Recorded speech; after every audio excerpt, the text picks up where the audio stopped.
Bonjour YouTube, bienvenue dans cette nouvelle vidéo en face à face. Ça fait longtemps qu'on s'est pas vu dans ces petites vidéos qu'on aime bien. Je t'avoue que moi, ça m'avait manqué. On est en 2019, bonne année, c'est la nouvelle année, nouvelle vie. J'ai eu 18 ans il y a moins d'un mois, mais moi je n'arrive pas à capter que j'ai eu 18 ans. Comment ce corps a pu survivre pendant 18 ans? Attendez, je mange mal, je ne fais pas de sport, comment j'ai pu juste rester en vie pendant 18 ans? C'est un miracle. Mais 18 ans, c'est l'heure des bilans. Ça rime, je suis un poète. Aujourd'hui c'est une vidéo un peu spéciale parce qu'on va un peu faire le point sur les 18 ans que j'ai vécu. C'est 18 années bien sûr de vie saine, pas du tout une vie de débauche, non. Parce que je viens de passer 18 ans c'est l'âge adulte. J'aimerais bien rester un enfant et rentrer pour le goûter à 16 h et regarder Beyblade à la télévision. Mais je ne peux pas, je suis adulte maintenant. Et il faut prendre les choses en main. Sauf que moi le problème c'est que pendant 18 ans, j'ai été le mec le moins organisé que je connaisse. Rien que quand tu regardes ma chambre, là ça a l'air plutôt propre et tout, le setup, le décor. Mais autour c'est un bordel sans nom. Il y a des sacs par terre, des étagères avec des livres qui sont à l'envers et je me dis mais oui ils vont se remettre à l'endroit tout seul. Ça ne marche pas comme ça Théo. Et si tu t'aventures encore plus loin dans ma chambre, tu découvres que derrière des rideaux il y a l'entrée de la 7ème porte des enfers.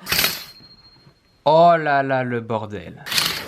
Plus jamais. Et même dans ma vie de tous les jours, je suis extrêmement bordélique. C'est-à-dire que jusqu'à mon bac, j'étais en retard tous les jours. Je me réveillais 15 minutes avant de partir en fait, alors que je devais me laver, prendre le petit déjeuner. À la fin, je finissais par ne plus prendre de petit déjeuner. Enfin, c'était un énorme bordel. J'arrivais au bus, aux 2 dernières secondes, le bus était en train de partir, je courais derrière lui et il s'arrêtait parce qu'il était trop gentil. Mais il en avait marre de s'arrêter pour moi, je peux te le dire. Même le bac, il y a des gens que je connaissais depuis février, tous les jours, ils révisaient. Moi, à chaque jour, je me suis dit, est-ce que le bac, c'est aujourd'hui?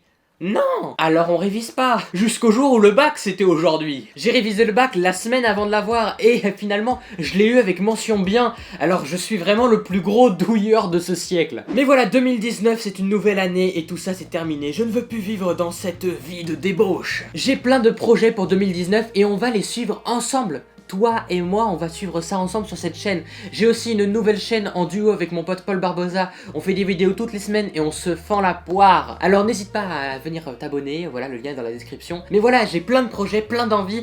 Il faut que j'apprenne à m'organiser. Alors, j'ai fait le tour du net à la recherche de toutes ces méthodes d'organisation à l'américaine là. Toutes ces vidéos de développement personnel, de motivation pour atteindre tes objectifs, réaliser tes rêves, sortir des sentiers battus, être un rebelle, un vrai pirate de la vie. Et là j'ai découvert une méthode miracle. Le bullet journal. Attends, un carnet qui te permet d'organiser ta journée, ta semaine, ton mois et ton année, toute l'année, toute ta vie entière pour atteindre tes objectifs. Tu réalises tes objectifs, tu gères tes habitudes, tu prends des notes, tout ça dans un seul et même carnet. Je me suis dit, waouh, c'est génial, il faut absolument que je dépense tout mon argent là-dedans. Oui, je suis un pigeon, voilà, je suis un pigeon. Sauf que voilà, il y a un problème. Il y a une couille dans le pâté, comme on dit. J'ai acheté le carnet pour faire le bullet journal. Le problème, c'est que ce carnet, je l'ai acheté en 2017.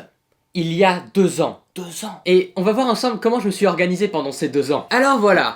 Tout d'abord, ça commence avec de belles pages, bien construites, avec les tâches importantes à faire, avec l'année, le mois de janvier, des objectifs atteints, du bon travail. Je suis fier de toi, Théo de 2017. Des idées de vidéos. Bon, des idées de vidéos de 2017, hein. C'était il y a 2 ans, elles étaient pas ouf non plus, on va pas se mentir. Puis vient la débandade. Plus rien. Sur plus de 200 pages, rien. Du vide. En réalité, j'ai tenu ce carnet que pendant 2 semaines. Alors là, je me suis dit, le bullet journal... Oula. Le bullet journal, c'est terminé. Ce n'est pas fait pour moi, je ne peux pas m'organiser avec ça, il faut que je trouve une meilleure méthode. Et finalement, pendant 2 ans, j'étais toujours à me lever tard, me coucher tard, arriver en retard tout le temps. Mais voilà, je viens d'avoir 18 ans, j'ai envie d'atteindre ces nouveaux objectifs, j'ai envie de bien m'organiser. Et je me suis dit, je veux redonner une chance à cette méthode du bullet journal. Je veux retester ça à nouveau. Et du coup, voilà, j'ai acheté un nouveau carnet. Voilà, je suis un pigeon. Oui, je sais, j'aurais dû utiliser l'ancien carnet, mais j'avais envie de tout recommencer depuis le début. Alors tous les matins, je me donne 5 minutes pour gérer mon bullet journal, et pour le moment, ça se passe plutôt bien. Alors si toi aussi t'es une personne extrêmement mal organisée, mais que t'as des envies, t'as des objectifs, t'as des choses à atteindre, des habitudes que tu veux te donner, je vais te partager aujourd'hui ma méthode pour bordélique du bullet journal. Tan, tan, tan. Musique. Pour faire un bullet journal, tout d'abord, il te faut un petit peu de matériel. Tu auras besoin d'un carnet de notes. Moi, j'ai acheté un carnet de la marque Muji. Pourquoi Muji? Parce que tout le monde achète ça et je suis un énorme pigeon. Mais surtout parce que ça a des pointillés. Et pourquoi tu veux des pointillés? Parce que toi t'es un rebelle. Toi tu ne veux pas suivre les lignes. Tu veux sortir des sentiers battus. Et surtout tu veux faire des cases beaucoup plus facilement et ça marche mieux avec des pointillés. Et puis c'est un cahier avec des spirales, du coup tu peux le mettre dans tous les sens, faire ce que tu veux, tu peux le manger, faire n'importe quoi et ça résiste à tout. Ah, je t'avoue que c'est quand même bien pratique. Deuxième matériel le plus important, des stylos noirs. Alors j'ai encore acheté des stylos de chez Muji. Je suis un pigeon, je le sais, mais ils sont rechargeables, ils sont faciles d'utilisation, ils sont bien agréables et pas chers, surtout pas chers. J'ai acheté un de 0,38 et 0,5 parce que comme ça fait deux tailles différentes pour écrire ou faire des cases plus petites, des choses comme ça, c'est toujours plus utile. Et ça, c'est ton matériel de base, c'est le matériel dont tu as besoin pour faire ton carnet, juste ça, pas plus. Le problème, c'est que quand tu es quelqu'un qui subit pas mal la surconsommation, tu finis par acheter un peu n'importe quoi. Et là alors là,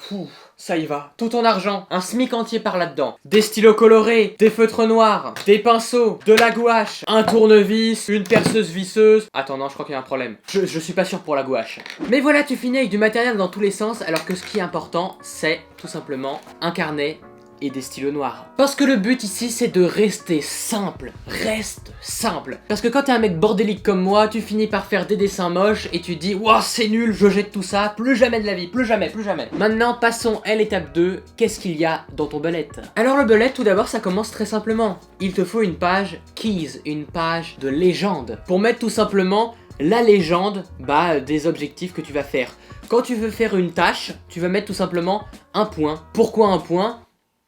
Parce qu'un point tu pourras tout simplement le cocher quand l'objectif sera fait ou bien faire une petite flèche pour le reporter à une nouvelle journée. Ensuite si une tâche est importante tu peux mettre un petit point d'exclamation ou un petit astérisque. Et quand tu veux prendre une note tu mets un petit tiret. Le but c'est d'être le plus simple possible, tu mets juste une petite légende, n'essaye pas de mettre des étoiles, de pimper ton carnet à fond au début parce que tu vas finir par faire n'importe quoi et ça va devenir genre ton activité principale de la journée, le bullet journal. Alors que le but c'est que ça reste simple. Ensuite on passe à une page assez importante. Attention, attention spoiler, ça c'est les objectifs de la fin du mois. J'ai fait une page du mois le plus simple possible, c'est-à-dire que j'ai mis les jours du mois 1, 2, 3, 4, 5, 6, 7, 8, 9, 10 jusqu'à 31 au milieu de la page et ensuite j'ai mis à gauche le côté perso, à droite le côté pro. Pro pour moi ça veut dire YouTube, hein. Ça y est, ça gagne de l'argent avec YouTube, hein. Mais voilà, pro pour moi c'est les vidéos, les projets, les études et perso ça va être les anniversaires des potes, ça peut être des soirées, ça peut être les habitudes que j'ai envie d'avoir, tout ça, je les mets dans la catégorie perso. Ou la vie de famille, même si je n'ai pas encore d'enfant. Et en fait ces pages souvent c'est un peu le bordel parce que tu vois sur Instagram plein de pages du mois magnifiques avec des couleurs partout, avec des arbres dont les feuilles vont faire chaque jour de la semaine. C'est un bordel sans nom. Quand tu ne sais pas dessiner comme moi, reste simple. Après, tu pourras développer un peu plus, quand tu auras un peu plus de bagages, un peu plus de bagou, et bien là, tu pourras faire des dessins un peu plus concrets, un peu plus compliqués. Ensuite, j'ai fait une page du mois avec un petit calendrier et mes objectifs, genre objectif de janvier, alors je veux pas tout te montrer, attention, c'est top secret, ah, oh là là, oh là là. Objectif perso et objectif pro, toujours, et j'essaie de me limiter à 3 objectifs par catégorie. 3 gros objectifs du mois, par exemple, un des objectifs, c'est avoir un rythme hebdomadaire sur la chaîne Paul et Théo. Comme ça, chaque semaine, je sors une vidéo, je me dis, si j'arrive à le tenir, ça sera un objectif de réussite pour janvier. Ensuite passons à la page qui est pour moi la plus importante, celle que je préfère. Le tracker d'habitude. Ce nom barbare est pourtant très utile. En fait j'ai mis la page à l'horizontale et j'ai mis tous les jours de la semaine de 1 au 31.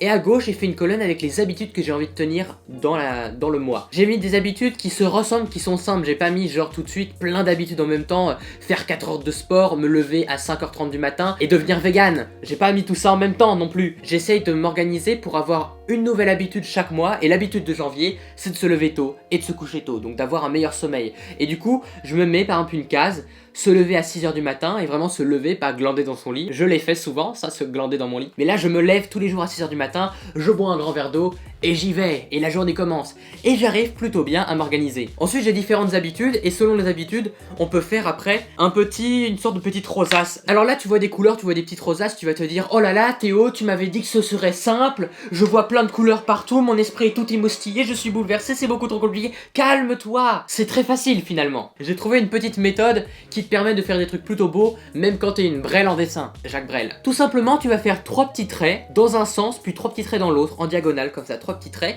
et ensuite tu vas juste colorier avec des petits feutres fins de couleur, un crayon de couleur ou un petit feutre ou n'importe quoi, colorier une case sur 2 pour faire en fait des petites rosaces, des choses comme ça. Et finalement quand tu regardes un peu le motif, c'est simple à faire. Quand tu découpes bien chaque tâche, c'est simple. Comme quoi, on peut être un douilleur, même là-dessus, en faisant des dessins simples, même quand on ne sait pas dessiner. Donc ça, c'est vraiment la page pour moi la plus importante parce que ça me permet de voir un peu les habitudes. Et les habitudes, c'est ce qui va te permettre de gérer tes objectifs.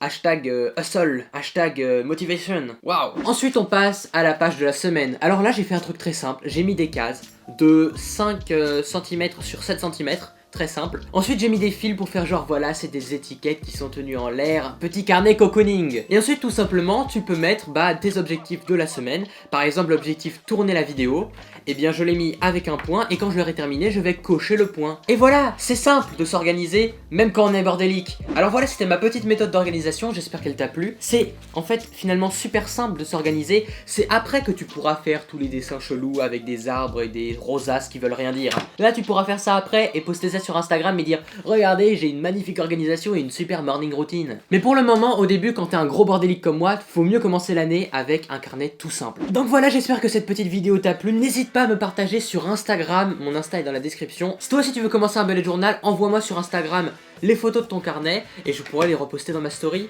Voilà. Sinon en ce moment j'essaye de faire chaque semaine des lives sur Instagram, souvent le jeudi ou le mercredi, donc n'hésite pas à venir sur Insta, je ferai des lives pour répondre aux questions, ça va être cool, ça va être sympa. Et on se retrouve très bientôt pour une nouvelle vidéo. Je vais beaucoup m'amuser avec cette chaîne, avec ces nouvelles vidéos, je t'avoue que j'aime beaucoup faire ça.